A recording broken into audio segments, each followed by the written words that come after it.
दोस्तों सभी को नमस्ते।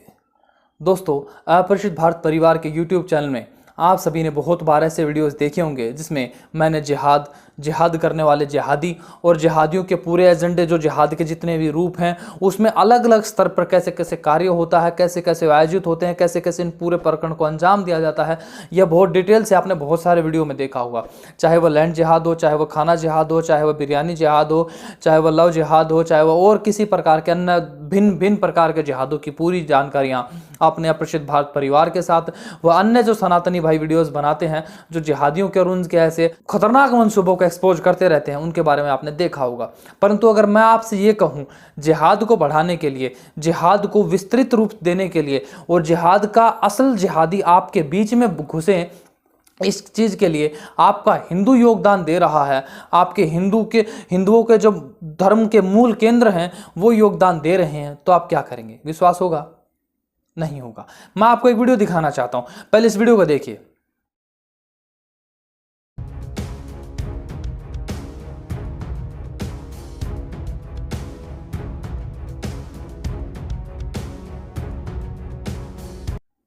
यह वीडियो एक दो बार नहीं, आपने 10 यूं 20 यूं 50 बार आपने YouTube फेसबुक पर आदि देख लिया होगा कि किस प्रकार एक जिहादी जिहाद करने के नाम पर एक जब खाना बनाता है तो तंदूर में, सब्जी में, लस्सी में, बहुत बार आपने ऐसे वीडियोस देखे होंगे, वह ऐसे खाने में अपना थूक डाल देता है।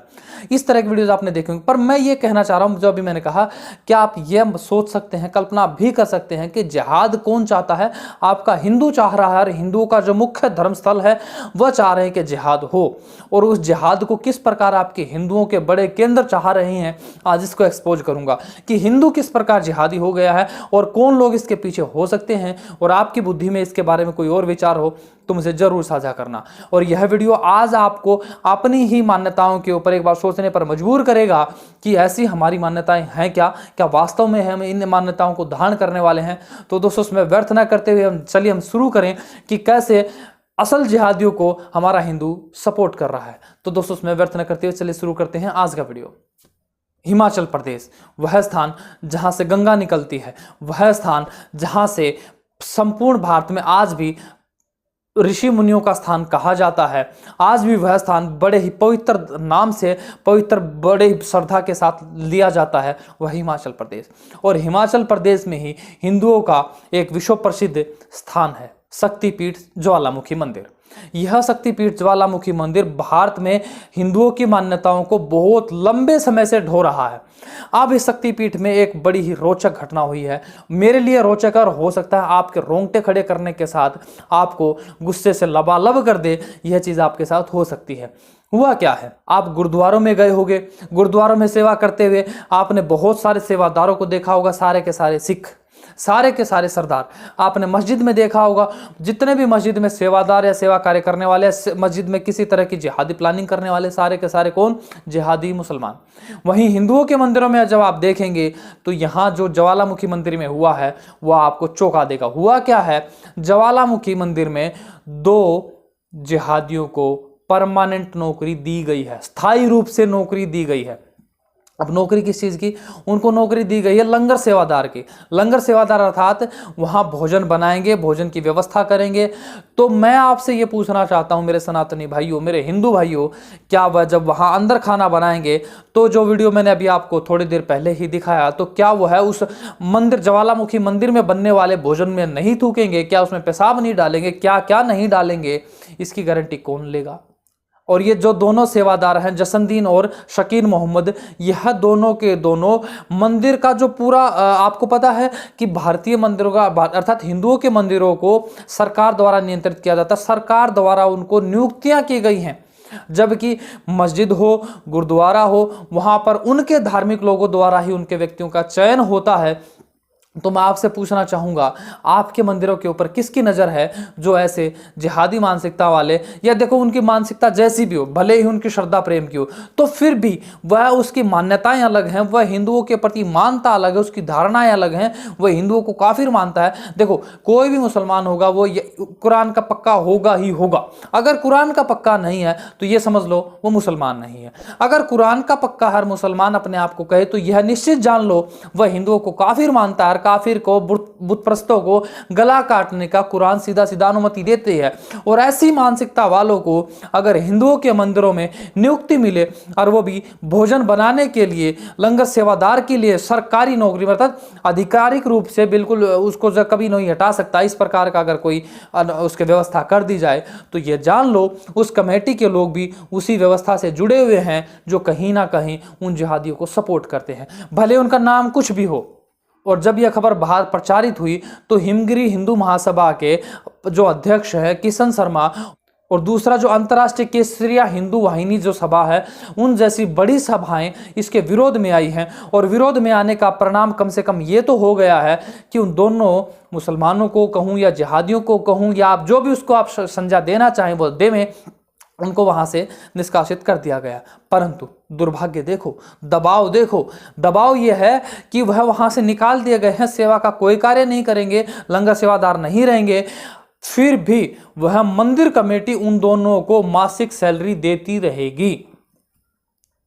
अब मैं आपसे पूछना चाहता हूं, ऐ मेरे हिंदुओं, ऐ मेरे भाइयों, विचार करके देखो, क्या आपके धर्म के मुख्य लोग जो ऐसी मंदिर कमेटियों के चेयरमैन होंगे, जो महाप्रबंधक टाइप के लोग होंगे, तो वो क्या उन जिहादियों से मिले हुए नहीं हैं जो चाहते हैं कि इस हिंदुस्तान का, इस भारत का दोबारा से वैदिक परंपराओं के ऊपर बढ़ना रुक कर दोबारा इसका मुगलिस्तान बने, दोबारा भारत एक बार मुसलमान फौजों के हाथों विजय हो। या इंडिया ये पाकिस्तान के साथ जो छेड़छाड़ कर रहा है ना, अच्छी तरह जान लेके इंशाल्लाह वो वक्त दूर नहीं है कि हम इंडिया को तोड़ के श्रीलंका के साइज का कर देंगे। पाकिस्तान जब चाहे इंडिया के अंदर इतनी बगावतें बर्पा करवा सकता है कि ये गैर फितरी रियासत, हिंदू रियासत जो इकट्ठे की हुई है इसने अपने आप को, इसको हम हिस्से बख्ते में तकसीम कर देंगे इंशाल्लाह, और अब करने का वक्त आ गया है। पाकिस्तान ने अभी तक अगर इंडिया को तोड़ा नहीं है, इसका मतलब ये नहीं है कि हम इंडिया को तोड़ नहीं सकते। कश्मीर से लेकर, खालिस्तान से लेकर, नक्सलाइट से लेकर, 7 सिस्टर स्टेट्स तक, दलित्स तक, पाकिस्तान जब चाहे पूरे हिंदुस्तान में आग लगा सकता है। ये आपने वीडियो देखा होगा। अब अगर बात करूं मैं समाधान पक्ष की, तो हिंदुओं की मान्यताएं क्या ऐसी हैं? अगर अब दूसरी तरफ हमारा अगर मूल रूप की बात करें तो मूल रूप में अगर हम देखें तो महाभारत और रामायण से लेकर और वेद पर्यंत, अर्थात मैं ये कहूँ सृष्टि के आरंभ के दिन से लेकर महाभारत के काल तक आप देखेंगे, पूरा अपना वैदिक वाङ्मय पढ़ेंगे, रामायण पढ़ेंगे, महाभारत पढ़ेंगे, तो उसमें कहीं पर भी मंदिर जैसा शब्द आप नहीं पाएंगे। अर्थात वहाँ पर कोई मूर्ति पूजा का या मंदिरों का कोई स्थान नहीं है, क्योंकि हमारा सनातनियों का ईश्वर तो सर्वज्ञ चेतन निराकार सत्ता है, वह हर जगह रहने वाला है, वह सबके गुण कर्म स्वभाव को देखता रहता है, वह मेरे अंदर भी, मेरे बाहर भी, मेरे आगे भी, मेरे पीछे भी, मेरे दाएं भी, मेरे बाएं भी, मेरे ऊपर भी, नीचे, वो हर जगह भरा है। कहने का अर्थ हम सभी के सभी लोग ईश्वर में भरे हुए हैं, तो उससे हम कुछ छिपा नहीं सकते। और उसकी अगर मुझे पूजा आराधना करनी है तो मुझे किसी मंदिर की आवश्यकता नहीं है, ना ही मुझे किसी मस्जिद की आवश्यकता, ना ही मुझे गुरुद्वारे की आवश्यकता, वो तो मेरे सबसे निकट मेरे अंदर में है, तो वहीं मैं उसकी पूजा अर्चना कर सकता हूँ।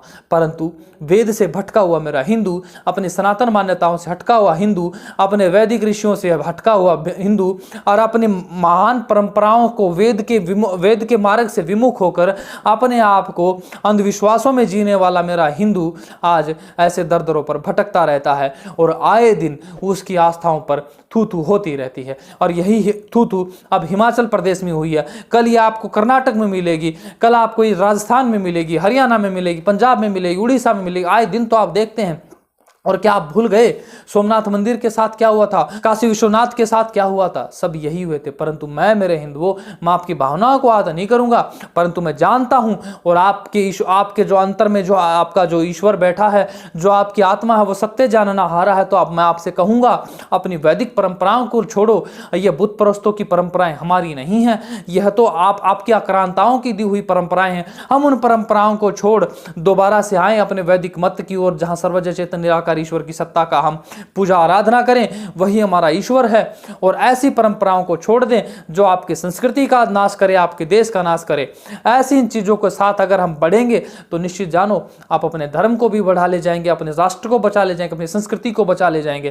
क्योंकि वेद से भटकने के बाद याद रखो कि मैंने एक पिछले वीडियो में बताया था, मैंने यूट्यूब स्टोरी डाली थी, उसमें मैंने आपको बताया था कि वेद की आज्ञाओं का उल्लंघन करने के बाद क्या हानियां होती हैं, आप उस स्टोरी में जाकर देख सकते हैं।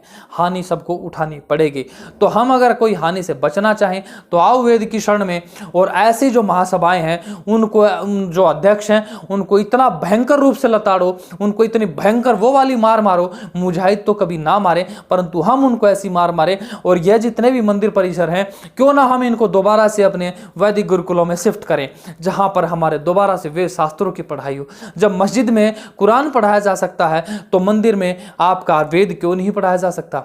तो हाओ हम सब मिलकर इन सब चीज़ों की व्यवस्था करें, और इन सब चीज़ों की व्यवस्था करना चाहते हो, इन सब चीज़ों में सहयोग करना चाहते हो तो आओ मेरे साथ परिशुद्ध भारत परिवार के साथ दोबारा से 2-2 दिन का लघु गुरुकुल लगा के बढ़ चले वेद मार्ग की ओर, और अपने आस पड़ोस में सभी मंदिरों में आने वाले भविष्यों के लिए स्थापना कर दें कि जहाँ मंदिर होगा वहीं हमारा वेद पाठ होगा, जहाँ मंदिर में पुजारी होगा वहीं हमारा वेद पाठी सनातनी हिंदू होगा। तो ऐसी व्यवस्थाओं के साथ हम अपने राज्य की स्थापना करें और यही हमारा असल राज्य होगा, यही स्वराज्य होगा।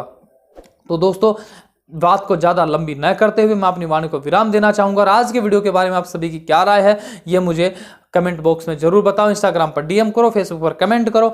अगर आज का वीडियो आप सभी को अच्छा लगा तो लाइक शेयर करना बिल्कुल नहीं भूलना। चैनल को सब्सक्राइब जरूर करेंगे, और जाने से पहले मेरे साथ बोलिए धर्म की जय, धर्म की जय, मर्यादा पुरुषोत्तम श्री रामचंद्र जी की जय, धर्म संस्थापक श्री कृष्णचंद्र जी की जय। सभी को नमस्ते जी।